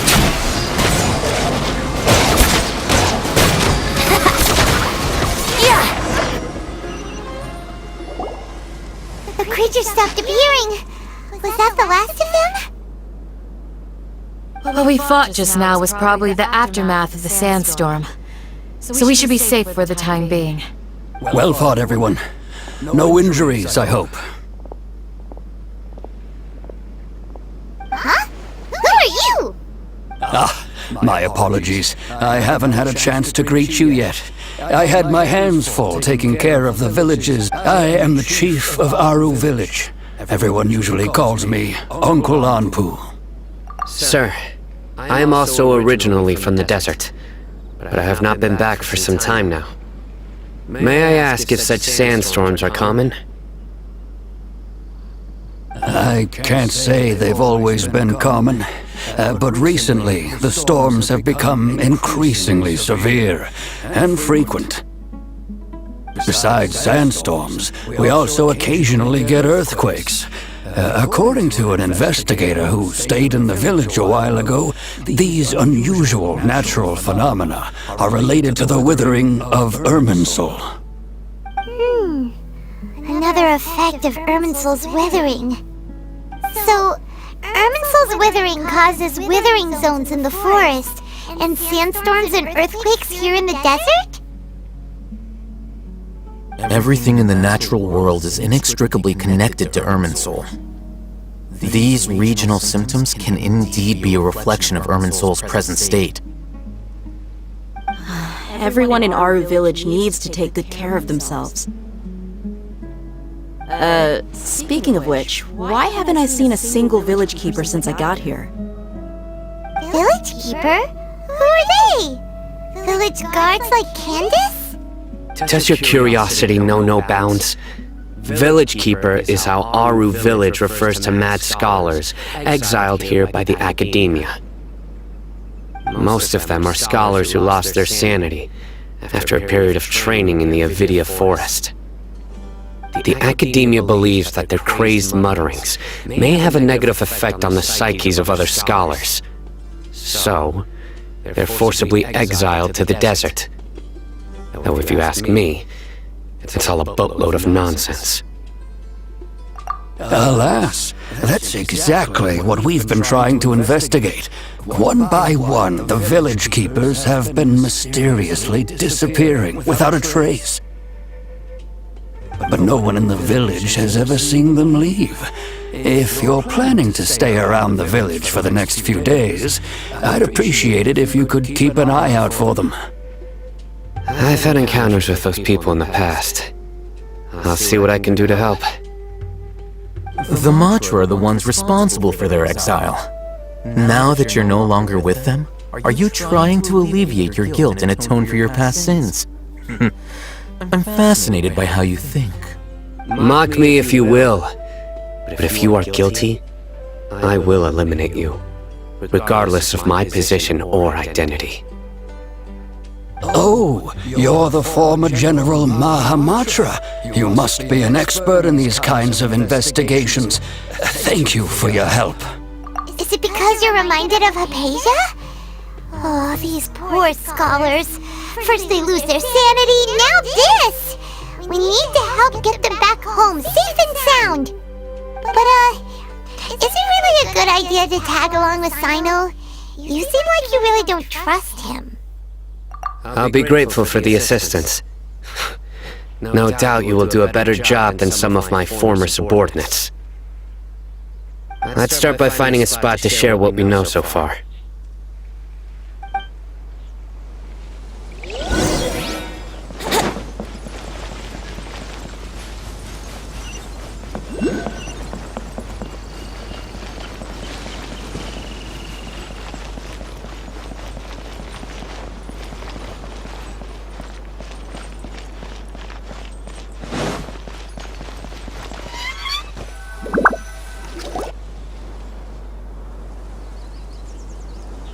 Although I've sent myself into exile, I'm still doing essentially the same things as before. Do you still have any questions for me before we start our investigation? One of my former subordinates told me that this title has its origins in a strange incident. The Academia has long exiled mad scholars to Aru Village.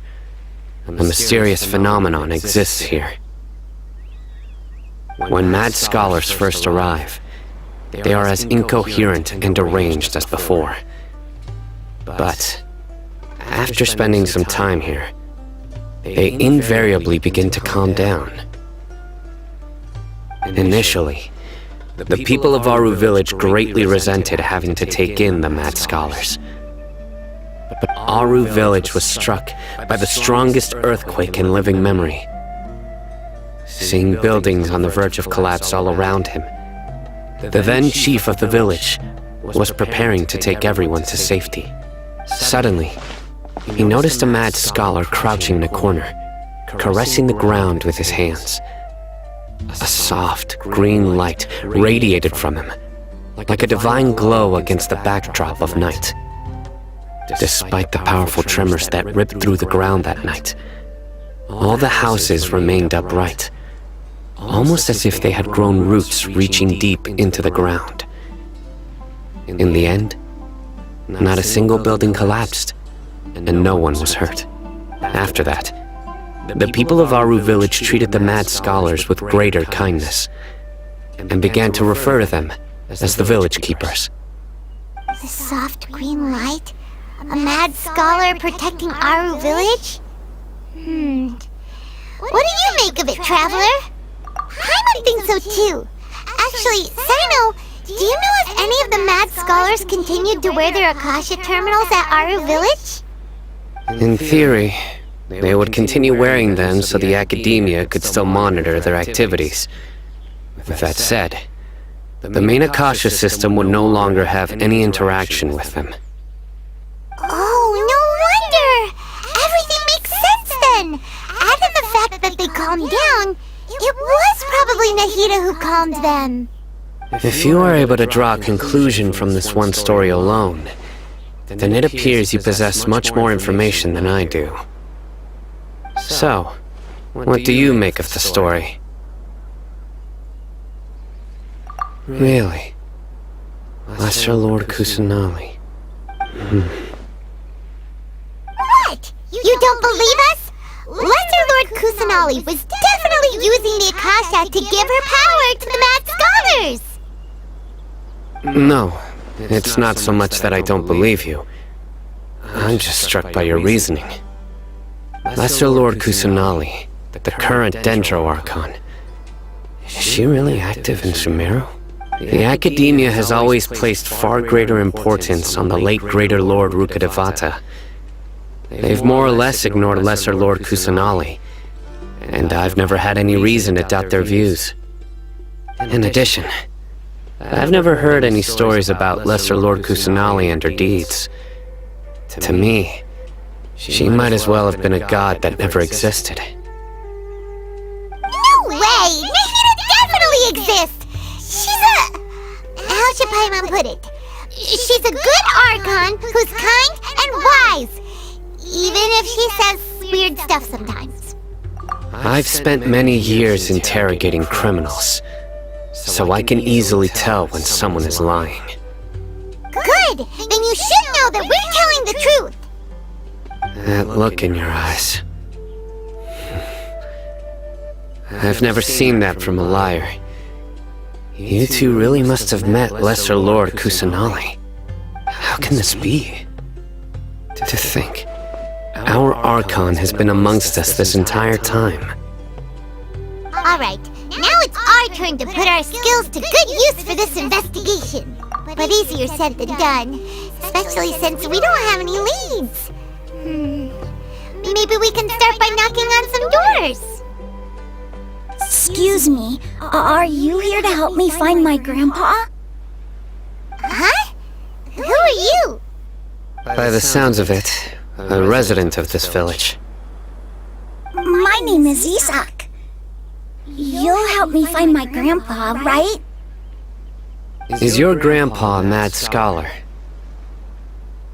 Hey, don't say that. Grandpa is just Grandpa. Why do you have to call him that? It's not like he's a bad person or anything. The person you're referring to is not a local, yet you are. Why do you call him Grandpa? Grandpa is just Grandpa. He's my family. I heard everything you said to the village chief. Please, you gotta take me with you. I want to find my grandpa. I swear I'll help. I won't be a nuisance. Ah, so you're the one who was eavesdropping on us around the village chief's house. I was planning to go out and take care of whoever it was, but I had a vague feeling that they didn't harbor any ill intent. Whoa! Haven wasn't kidding about Matra having sharp senses. Sino, he's just a kid. All he wants is to find his grandpa. Let's find a way to help him. Sorry, I was only listening in because I wanted to know where Grandpa went. Honest, if you don't believe me, you can ask Miss Candace. All right. But first, let's confirm the facts with Candace.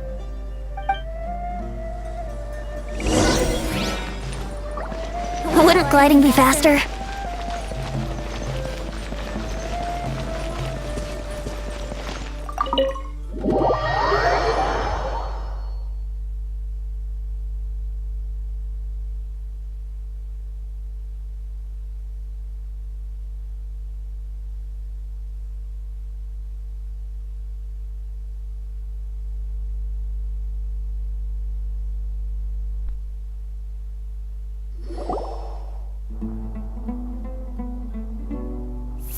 Sino is super vigilant. Is this what all the Matra are like? Ah, you're back already. We just wanted to confirm something with you. Do you know a boy by the name of Isak? I had a feeling he'd go looking for you. Huh? You knew this would happen? Yes. Although he tried his best to stay hidden, I still noticed him eavesdropping outside the window. He really wants to get his grandfather back. Isak's parents were both Eremite mercenaries who rarely returned to the village after finding employment in the city. He was raised by his grandfather. Unfortunately, it was only a few years before his grandpa passed away. Isak was still very young at the time, so various families in the village took turns caring for him so he could survive. Later, an elderly mad scholar arrived at the village. Isak thought the scholar bore a striking resemblance to his grandfather, and thus often spied on the man. However, the scholar was unkempt in appearance and incoherent in speech. Although Isak referred to the man as his grandpa, he was afraid and didn't dare to approach him. One summer night, the oft mumbling and bumbling grandpa suddenly calmed down and seemed to become more lucid. He even noticed Isak hiding in the distance. So Grandpa walked up to Isak and patted him on the head. He even took Isak to the entrance of the village, where he patiently taught the boy the names of the stars, and accompanied Isak until he fell asleep. The next morning, Isak woke up and wanted to go find his grandpa again, only to realize his grandpa no longer recognized him.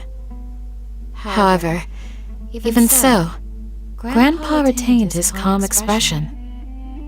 It's said that those who saw the scholar claimed he no longer appeared to be crazy, but appeared to be living in his own world, almost as if he were sleepwalking. Isak was thrilled that his grandpa was able to find peace, and would follow him all the time, asking him things like, "Grandpa, want me to take you somewhere fun?" or, "Grandpa, could you tell me stories about the stars again?" All this somehow just makes Paimon feel really sad. Perhaps. Nearly everyone who lives in the desert has some form of hardship or regret. But even so, we must still continue on with our lives. It's also my reason for fighting. I must continue to protect this land.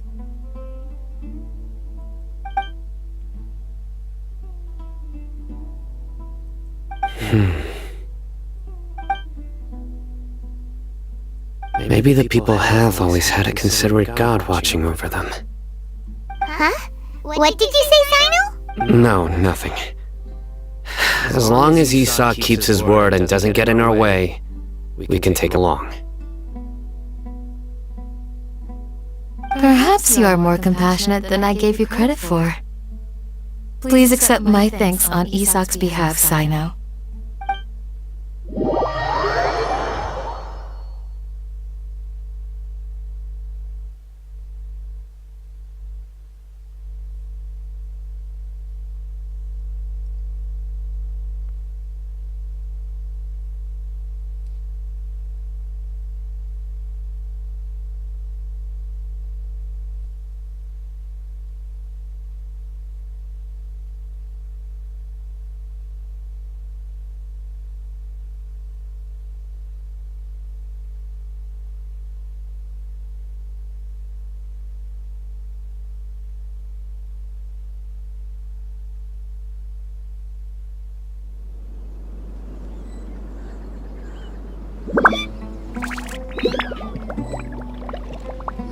Hey, Isak! Oh, it's you guys! We've cleared everything up! Let's go find your grandpa! Really? Wow! Thank you so much! Yeah! Alright. Let's ask the local residents some questions first.